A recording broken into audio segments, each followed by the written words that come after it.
Assalamu alaikum wa rahmatullahi wa barakatuhu. Since we're talking about Zulqarnain and Khidr alayhi salam, even though I have told you this particular thing in a very detailed account in the expeditions of Zulqarnain, but I want to talk to you again briefly about this thing, that according to one of the riwayas that I told you is reported by Imam Suyuti in Ad-Durr al-Manthur, which is his famous work of tafsir, and some of the other books, that Allah subhanahu wa ta'ala gave tremendous amount of facilities to Zulqarnain.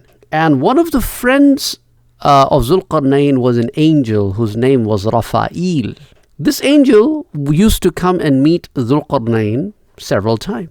One time as he was visiting Zulqarnain and they were having some conversation, so Zulqarnain asked this angel, "Can you please tell me how busy are angels when they are worshipping Allah subhanahu wa ta'ala, or how exactly are they worshipping Allah subhanahu wa ta'ala? Tell me the details of this." Upon hearing the question, Raphael angel started crying and said, "The amount of worship that we do of Allah subhanahu wa ta'ala, you guys do nothing. In the heavens, in the skies, Allah subhanahu wa ta'ala has created angels who have been in the standing position since their birth, and they have never ever sit down. And then there are angels who have been in the prostration and the sajda position since they have been born, and they have never raised their heads from the sajda position. Similarly, there are angels of Allah subhanahu wa ta'ala who, since they have been created, are in the ruku' position, and they have never come out of that position. And even in that position, these angels are so humble that they say, "Rabbana ma abadnaka haqqa ibadatik." O Allah, we have not worshipped you as you should be worshipped. Upon hearing this, Zulqarnain started to cry. And he said to Raphael, "Ya Raphael, I want you to tell me a secret, that how can I live a very long life so I can also worship Allah subhanahu wa ta'ala so much?" Raphael said, "Do you really want to do that?"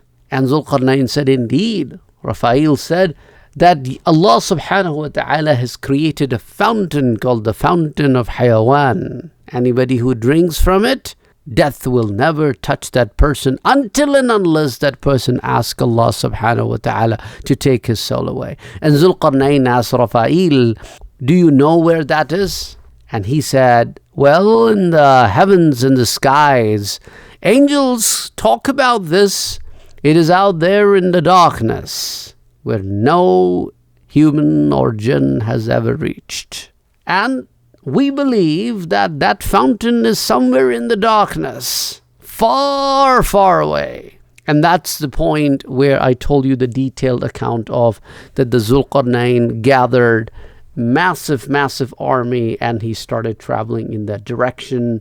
And the whole nine yard, we discussed that account in great detail.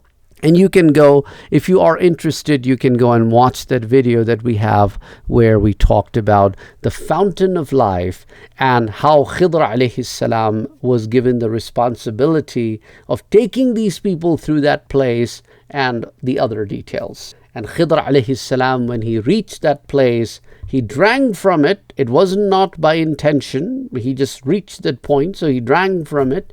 Its water was sweeter than honey and whiter than milk. He not only drank from it, but he also did wudu, and he even took bath in that water. And of course, these details come in several books of hadith, in several books of history. And as I told you also in the work of tafsir of Imam Suyuti rahimahullah, he brings this. And Al-Isaba, volume number 2, pages 291 through 293. Al-Bidaya wa Nihaya, volume 2, page 107. And Qasasul Anbiya al-Musammi bil-Ara'is. Qasasul Anbiya, which is commonly known by the name of Ara'is, Al-Ara'is, and that also brings this detailed account on pages 398 through page number 400.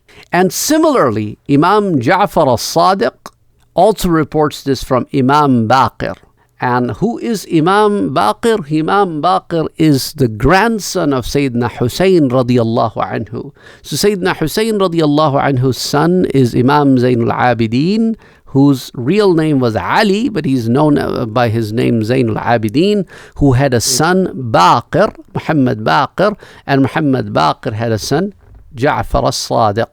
So Ja'far al-Sadiq bin Muhammad Baqir bin Ali, who is Zainul Abidin, bin Hussein bin Ali bin Abi Talib radiyallahu anhu. And this is reported in Safinat al-Awliya, page number 25. Besides Safinat al-Awliya, it is also in Lawaqih al-Anwar, volume number 1, page number 32.